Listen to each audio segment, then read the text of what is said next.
when I'm holding the bird, I feel the bird in my hand. I don't even look. I close my eyes. I get a sense of the pigeon by running my hands down its wings. Okay. I feel the wing buds. I feel the smoothness of the feather. I can tell the condition of this bird by touching it.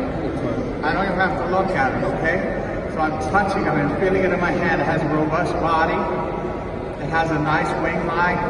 I trust my fingers along the keel. The keel is perfectly straight. It doesn't have any bends in it, and that's straight all the way down.